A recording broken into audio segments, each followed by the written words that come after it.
Halo semuanya, perkenalkan saya Yesi Wulandari dengan NIM 22030200099, Prodi S1 Farmasi. Pada video ini saya akan membahas tentang salep.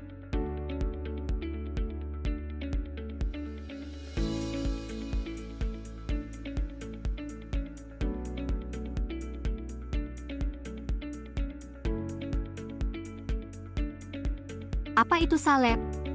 Salep, unguent ointment, bentuk sediaan yang lunak, tidak bergerak dan tergolong sediaan semi padat, biasanya mengandung obat untuk pemakaian pada kulit atau pada membran mukosa.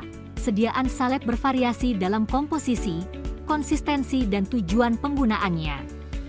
Beberapa variasi dari prototipe salep banyak digunakan dalam praktek peresepan dan dibedakan dengan namanya, macamnya, unguenta, krim, pasta, jeli, oculenta, cerata. Menurut Farmakope Indonesia edisi ketiga, salep adalah sediaan setengah padat yang mudah dioleskan dan digunakan sebagai obat luar.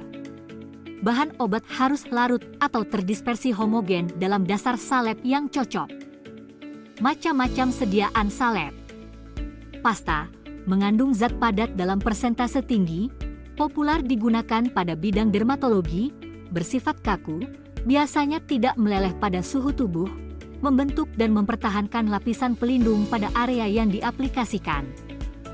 Krim, jenis salep yang dapat dicuci, memiliki konsistensi yang lebih lunak dan mengkilat, biasanya digunakan pada daerah yang teriritasi atau tempat yang sensitif. Unguenta, mengandung relatif lebih sedikit bahan dan perbedaan pokok dengan yang lainnya pada konsistensi, bila dipakaikan pada kulit akan melunakkan dan membentuk lapisan penutup pada permukaan kulit. Cerata, salep berlemak, mengandung malam dalam persentase tinggi, titik lebur tinggi.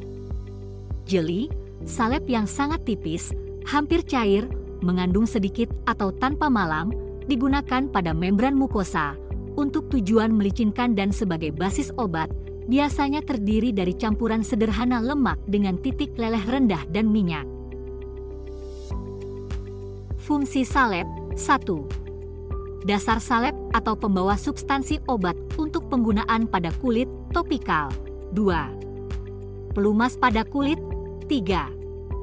Pelindung untuk mencegah kontak permukaan kulit dengan rangsang kulit. Pemilahan dasar salep. Banyak faktor berpengaruh dalam pemilihan dasar salep.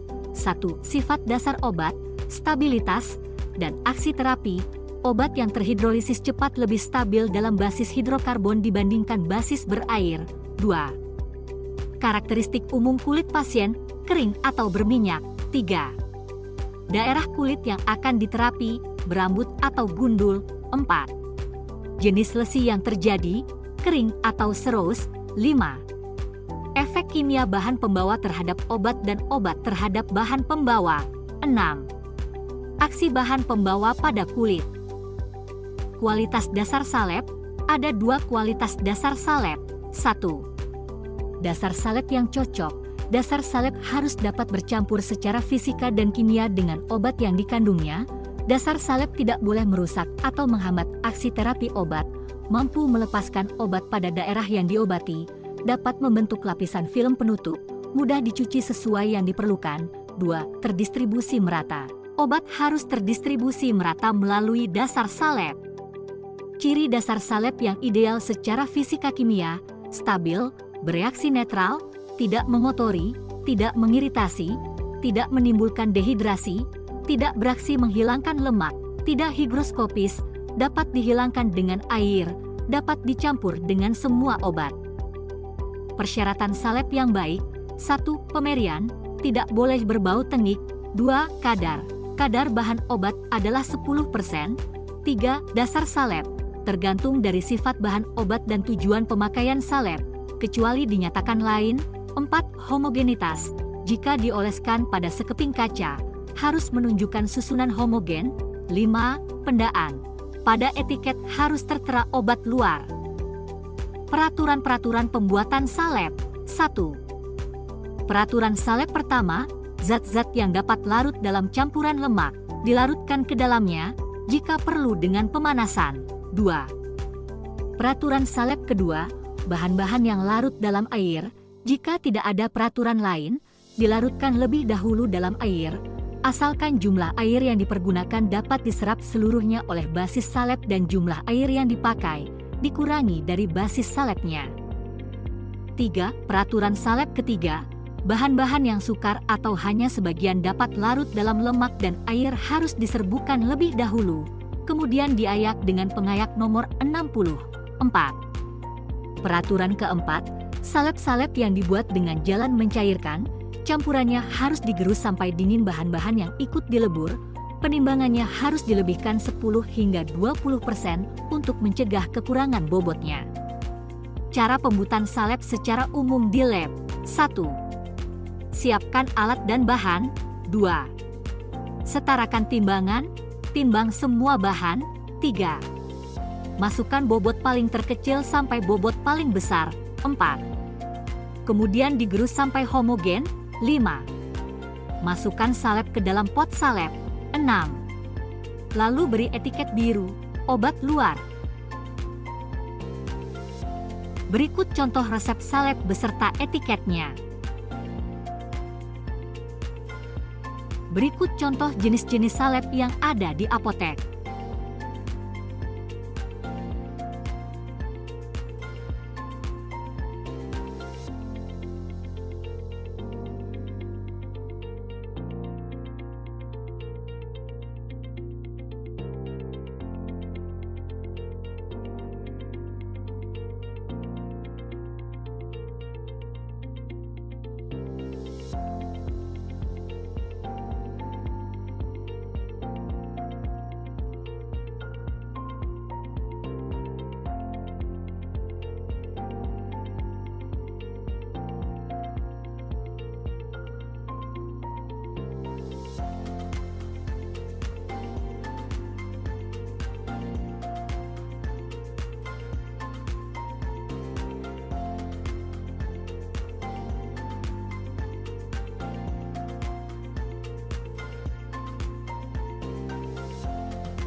Contoh resep pembuatan salep dengan terjemahan Latin. R. Recipe ambillah. AD. Tambahkan. M. F. Bis fac unguentum. Campur dan buatlah salep. S. E. Signa usus externus tandailah untuk pemakaian luar. Pro. Untuk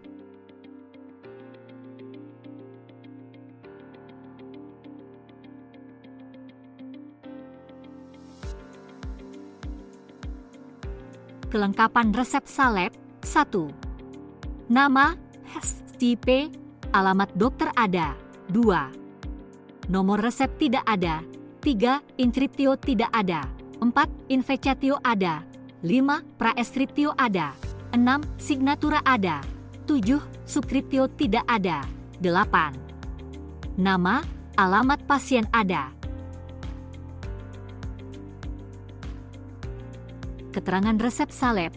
Keterangan, resep standar, buku referensi, isi zat aktif, keterangan dosis, OTT, usul perbaikan, DL, FMS unguentum 2, 4 hal 48, R, eset salikil 2, sulf pracepitat 4, vaselin flavum et 100, buku referensi, V edisi ketiga, IMO, FMS, Ires KLSX, isi zat aktif, asam salisilat, sulfur praecipitatum, campora. Permasalahan, camphor diberi etanol 95%, kemudian digerus dengan dasar salep. Ires hal 42. Monografi kelarutan. 1. Asam salisilat, larut dalam 4 bagian etanol, 95%. P. 2. Campora, larut dalam 1 bagian etanol, 95%. P. Berikut penggolongan obat, perhitungan dosis, dan penimbangan bahan pada pembuatan resep salep.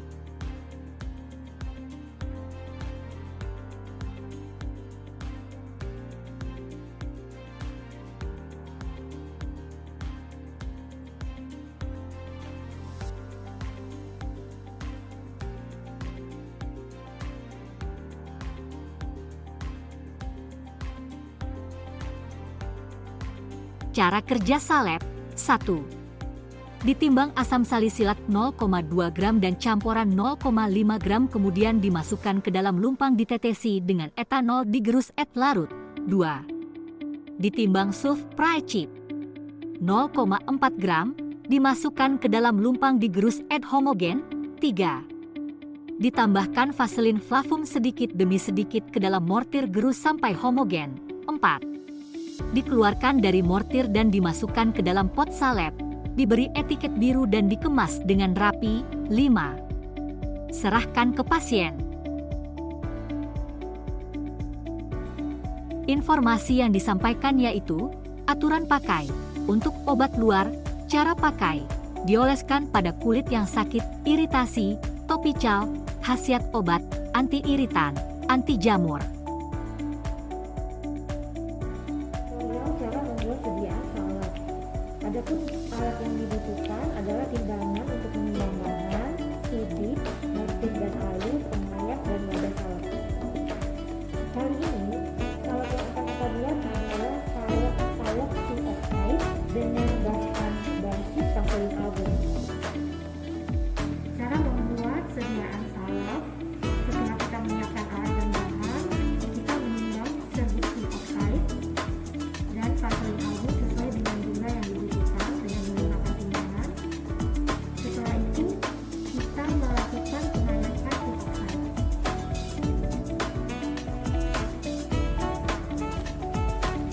Tujuan dari pengayakan adalah untuk mencapai kekebalan partikel dan membentuk serbuk si oxide menjadi lebih halus sehingga pembuatan salep lebih homogen.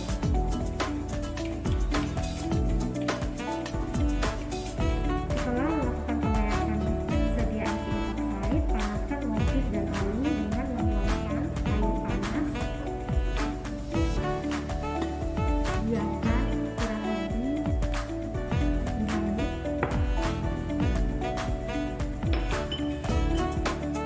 Setelah memanaskan mortir dan alu, lumpang dibersihkan dengan menggunakan tisu. Setelah itu masukin vaselin album yang telah ditimbang ke dalam mortir yang telah dipanasi.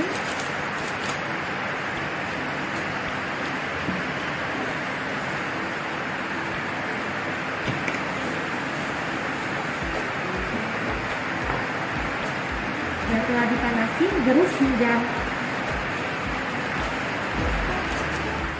Setelah itu, masukkan serbuk si oxide yang telah diayak,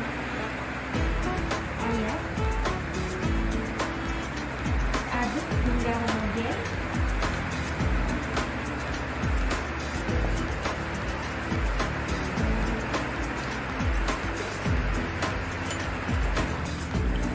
Setelah campuran si oxide dan vaselin tercampur dengan sempurna, masukkan sediaan salep yang telah jadi ke dalam wadahnya.